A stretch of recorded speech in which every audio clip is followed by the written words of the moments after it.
we did a survey recently where 77% of the rural schools don't have access to any smartphones, and 88% don't have access to computers. So it's a real, in South Africa, it's still very much the divide between the very innovative, fast-paced fintech companies where, it's really great things being done. And then you've got the other side where we've got a real lack and need for innovation and technology. Welcome to 20-Minute Leaders. Just sit back, relax, and learn from the leaders of today. It's a journey. Each one is different, unique, inspiring. Let's get started.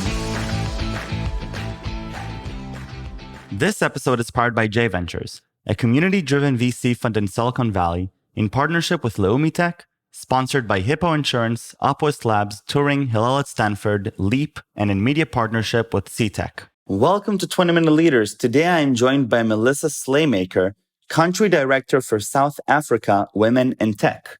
Melissa is a speaker, moderator, and advocate for diversity and inclusion in the workplace and helps to empower women through connecting them to various programs, events, and opportunities created to give access to investors, mentors, networking, quality education, or job opportunities.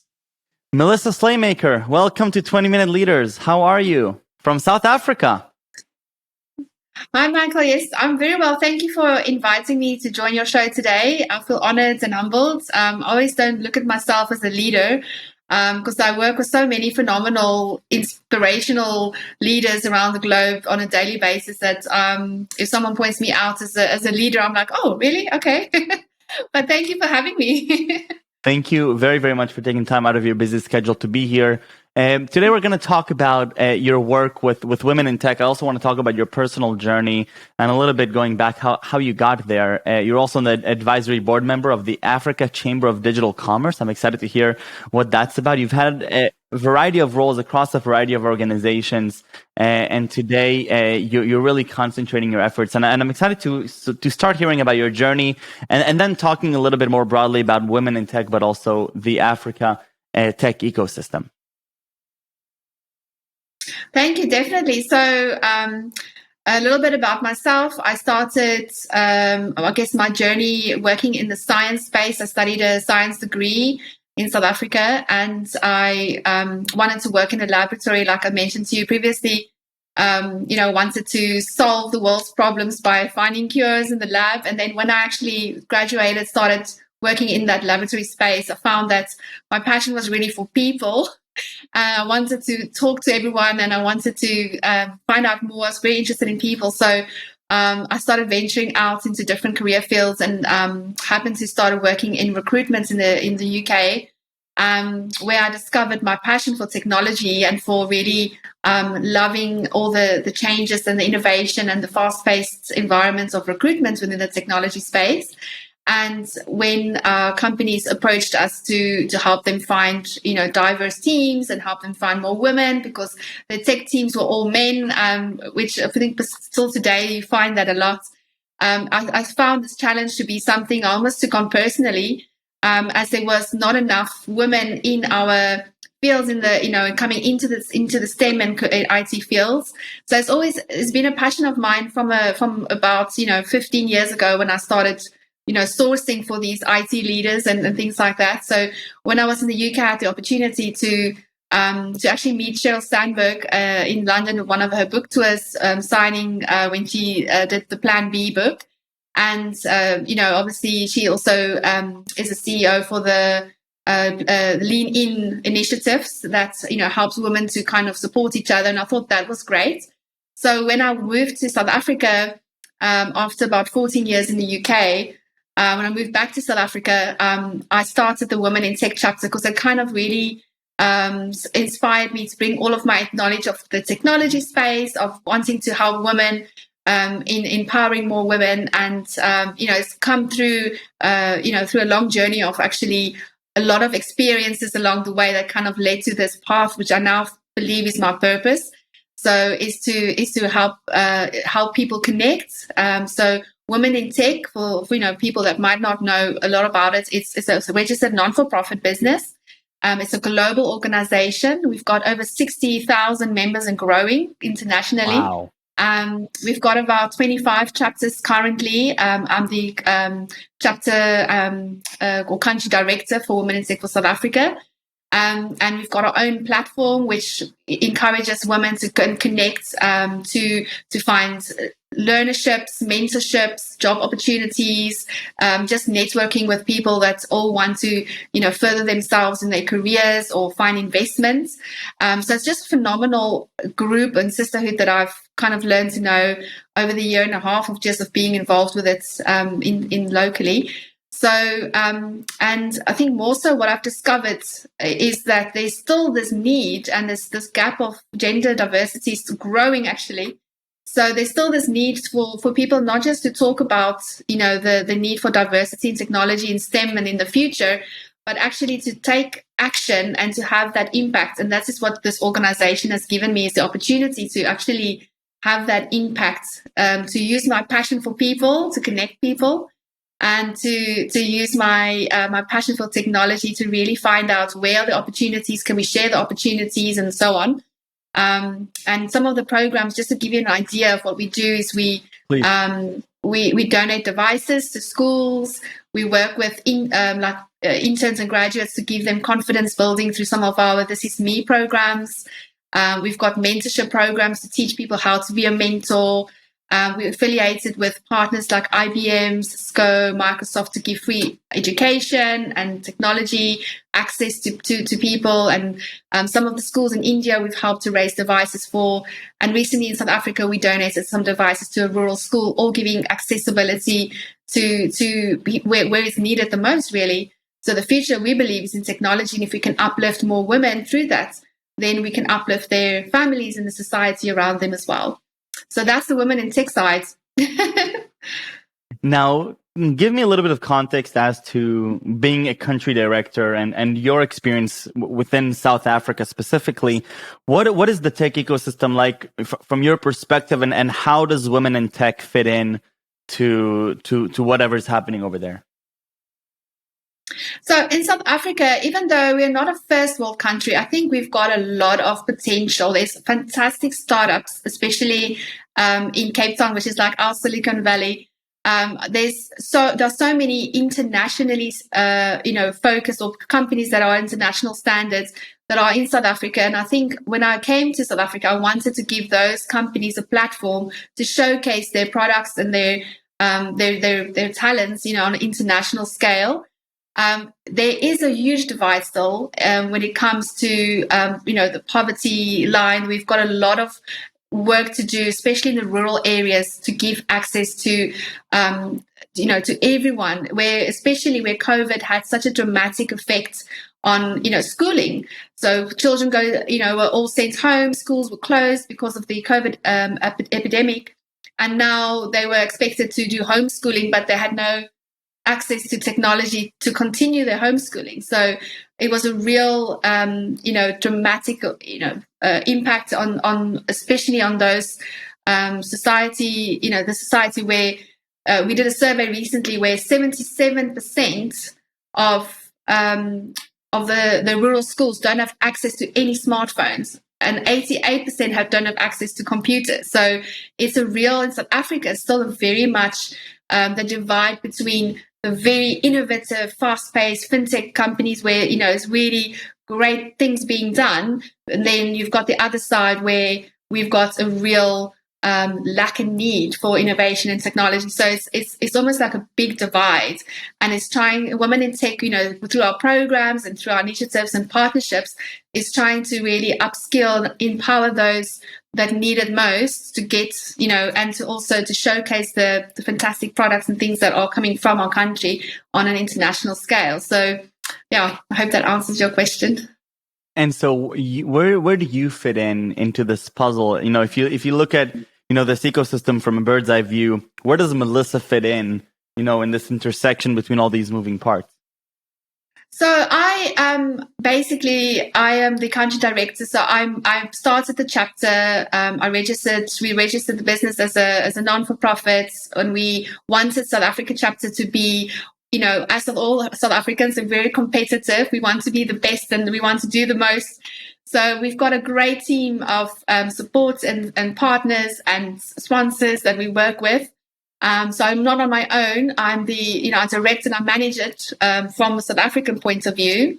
But we've got a youth team that focuses on some of the hackathons and the youth projects that we're doing. We've got a board of advisory board members that give advice from a very strategically high level, a lot of corporate sponsors and partners that we work with. So I'm not alone, but in terms of just managing it, I'm just the person that said, hey, South Africa should be on the map of this global movement. And, if when I contacted the organization, Ayumi Ayoki, who's the CEO, said that, well, there's no South African chapter, but why don't you start one? And that just to me was like, okay, let's do it. So I think for me, it's always been, if I see a need for something, you kind of put it into manageable goals and you create it, you do it. You don't wait for something to, be created. If you see the need, then, just go for it. Right. Can you share some examples of how you work within the ecosystem to either make an impact or to change the way people think about something or to encourage people to do something? So that's different. Everyone's different, right? So everyone has different ways of and different needs. So I think it's looking at the target audience, who you're trying to approach. So if you're wanting to speak to an investment company, for instance, is getting them to understand the need and the benefits really of why they should be investing in women-founded companies or women startups, because you show them the results, the studies, the surveys that's been done. And, at the moment, there's, from McKinsey reports, only 3% of the of the funding going into the African space was women founders. So there's this real gap for getting a diverse investment coming into businesses that are women founded or co-founded by women. So we really want to, for instance, show investors the benefits of investing in women founded companies. And research has also shown that the companies that are, diverse are more profitable. And their products are more diverse when it comes to their customer experiences, which also makes the company get more retention on the clients and the customers that they have. So it's making companies aware. And your question was, how do you change their minds, or how do you get them to see the way that you're thinking? Is Right. really just by showing them the proof, showing them the results, speaking to them about the benefits. I think if you want to kind of sell an idea to anyone, is really telling them why and how it's going to be applicable to them, and what is the benefits going to be for them. What if it's commercial, if it's ethical, if it's I don't know if you've seen a documentary recently on Netflix called Coded Bias, where they actually showed an African female woman coding a product for an AI product that's uses facial recognition, but it didn't recognize her face because there was such already bias within the coding, which is quite scary.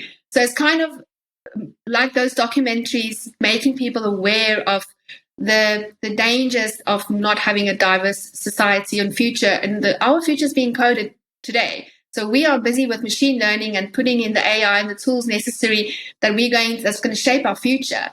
And showing companies the benefit of having that future being a diverse one, which is a no-brainer. But some people are still not aware of this, and it's just creating that constant awareness, and then being able to use my network, which is Women in Tech, whether it's the Africa Chamber of Digital Commerce or whether it's my day job of recruitment, to keep sending that messages out and to let people see the benefits.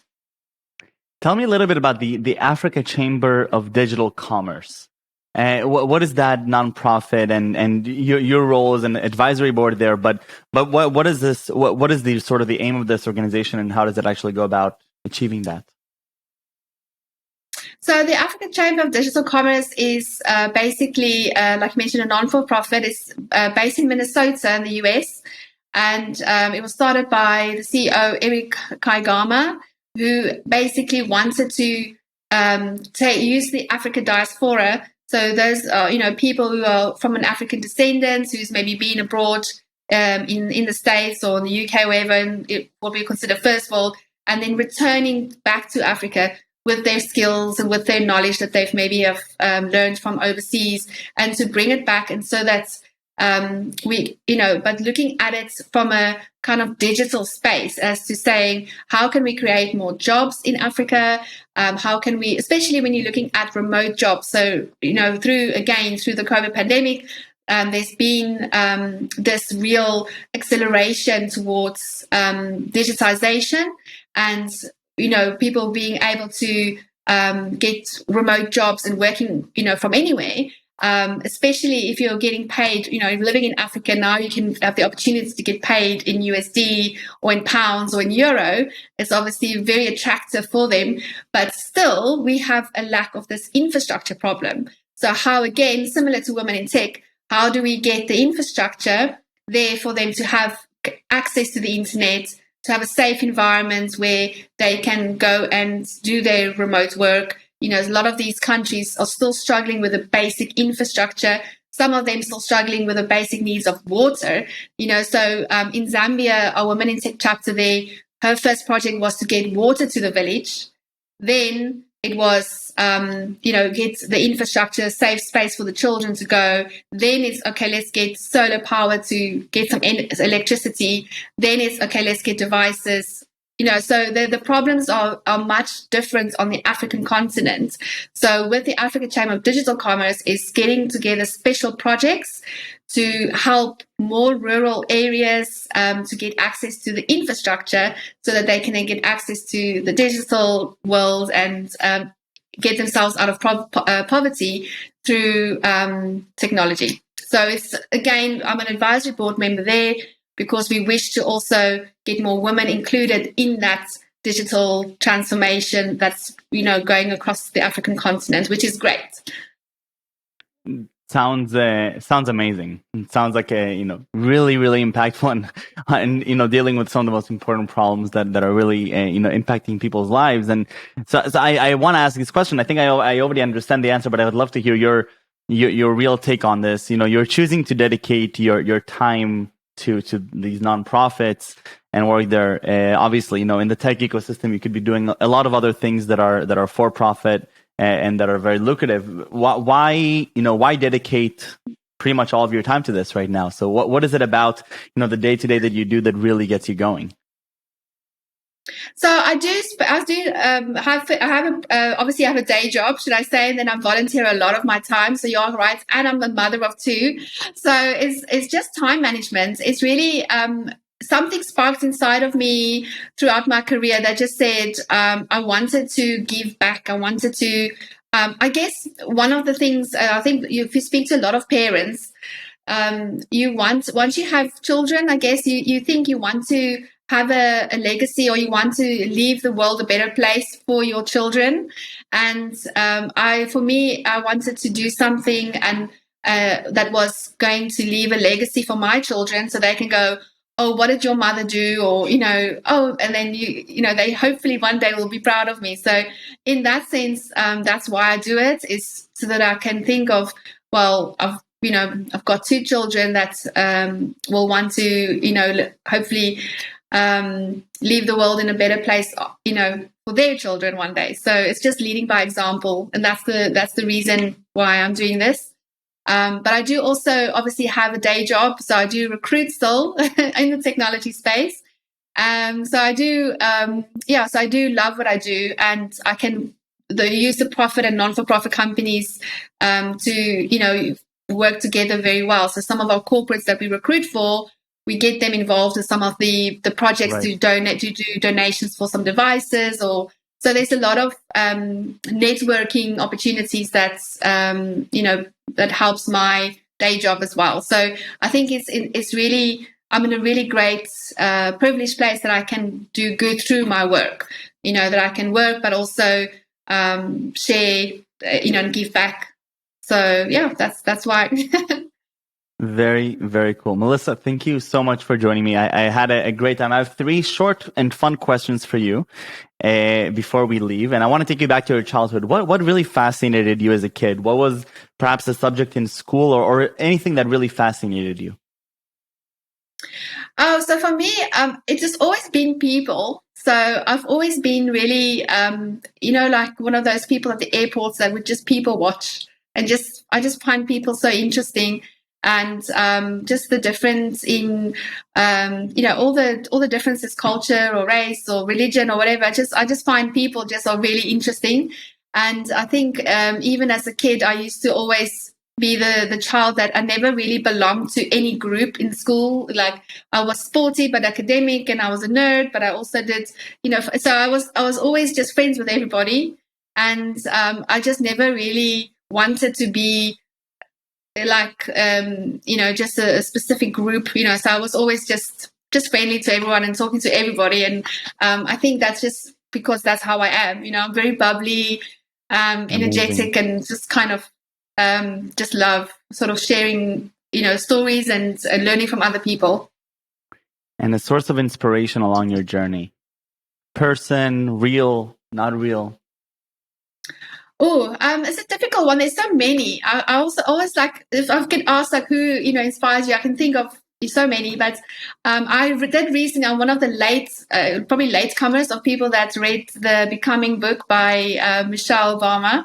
So I only recently got a copy of it, and I was just like, wow, this is so, this is exactly how I hope that my life would also go, is that you never stop at a certain period of your life and think, okay, I've made it, I can sit back now and retire, right, or whatever. So you're always learning. There's always something, the next chapter or the next hill, the next part of your journey. So I think that's and some of the, I don't know if you've read that book, but definitely do. It's really I like the fact that she really talks very personally about her experiences, and I do like autobiographies and learning from people. So I'm always reading kind of what's other people have done in their life journeys and learning through those stories. Very, very, very cool. And 3 words that you would use to describe yourself? 3 words to describe myself. I'd probably say very energetic, very positive, and I really care. So when I speak to people, I always try and really engage and listen and try and see, understand from their story. So I think, that's it really. Wonderful. Melissa, thank you very, very much. This was wonderful. Thank you for everything. And stay safe and stay healthy. Thank you. Thank you for your time, Michael. I appreciate it.